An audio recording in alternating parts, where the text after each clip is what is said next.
The Charlotte Hornets. Not the most successful team in the NBA. And as the league's youngest team, they've had some hiccups. Some small, others not so small. But as a Hornets fan, after years of torment by bad front office decisions, what if I told you that could all change with one man? And imagine I come to you and tell you that a player that dominated an entire era of basketball as a player could be your team's decision maker. The player that is widely considered the GOAT by the masses.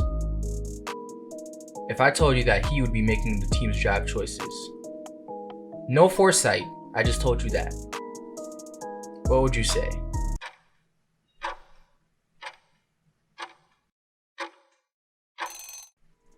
Now, if I told you that and you said no at the time, you'd be stupid. But if you said yes, congrats. You made the same decision the Charlotte Hornets did, and now you have Michael Jordan as your team's owner. And boy, has he done an amazing job at making every single wrong possible decision horrible, disgusting. Bro shouldn't even be an exec. Complete garbage. Only thing worse is his dress sense. Is it? Nah. The jean suit's fire though. No, it's not. But anyway, Michael Jordan, as a team owner, has been notorious in the last recent years for making some of the worst draft picks and worst contract signings you could possibly make. From drafting Michael Kidd-Gilchrist over Bradley Beal or Damian Lillard, to letting the only player giving your team any sort of relevancy walk in free agency for an unproven point guard. Michael Jordan has made the Knicks front office look like the Spurs. And after last season's addition to this heaping pile of bad decisions, it just keeps getting worse. Or has it?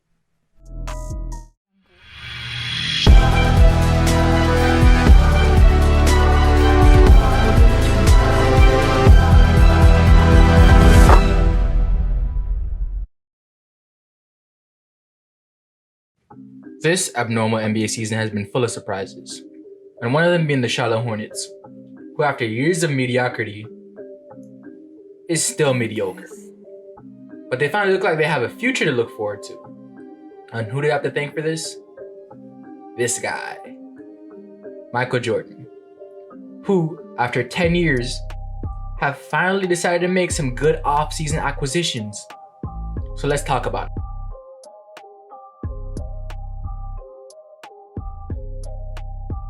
Now, the middle to late 2010s were dark times for the Hornets. They made the playoffs twice, got bounced by the same team both times, and the rest of the time was spent watching Kemba play 1v5 for the entire season. Which is why in 2019, it was a shock to most of the NBA when they just let him walk in free agency. They even put up any resistance when the Celtics offered him a contract. When it looked like to be a lopsided deal, the Celtics sent a disgruntled guard in Kemba-Rozier to Charlotte for Kemba Walker. And the year played out like many would expect, the Celtics being one of the league's top teams, and the Hornets, not so much. And Kemba was flourishing in his new role with his new team. Until the playoffs, where he wasn't bad, but he looked less than what you'd expect him to be. And it became very clear very fast that he wasn't the top of the league elite guard that the Celtics were hoping to replace Kyrie with. This led to the Celtics' eventual exit in the conference finals to the Heat. And then we look to this year, where the trade has started to make more sense for Charlotte. And what's even better for the Hornets is that they had got to pay Kemba-Rozier substantially less than what they would have to pay for Kemba. So, what looked to be a completely lopsided trade in the Celtics' way has now turned into a clear building piece and cap room for the Hornets. While the Celtics look like they've been falling apart and look like they may not even make it out the first round this year.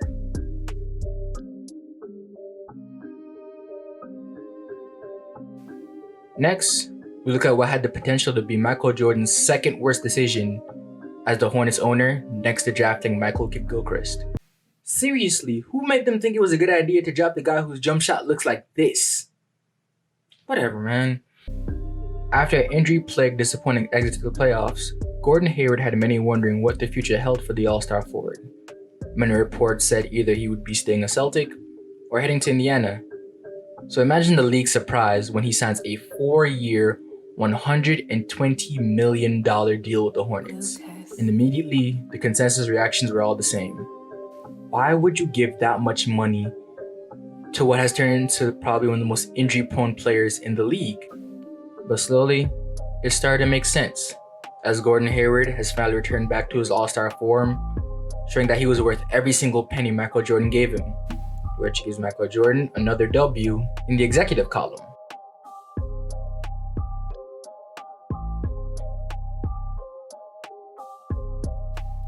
And lastly, we look at Lamelo Ball.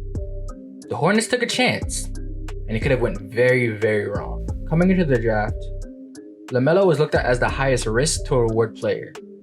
He could either be the next revolutionary point guard in the league, or fizzle out as another failed experiment and enter the Charlotte Hornets garbage heap of horrible lottery picks.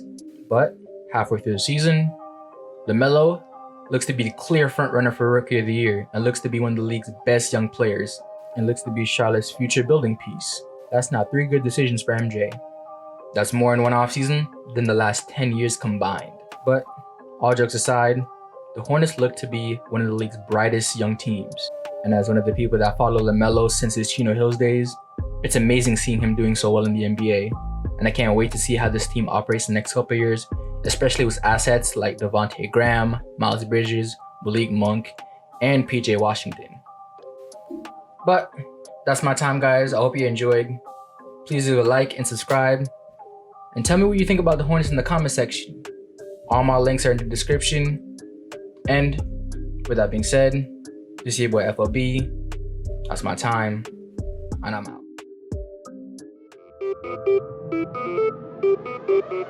Marshall Maze, nigga, how much you made today? I'll put a pin in but sick of my dinner plate. Be for a feature like how much you finna pay. You don't have to something which like minute, no so grounds.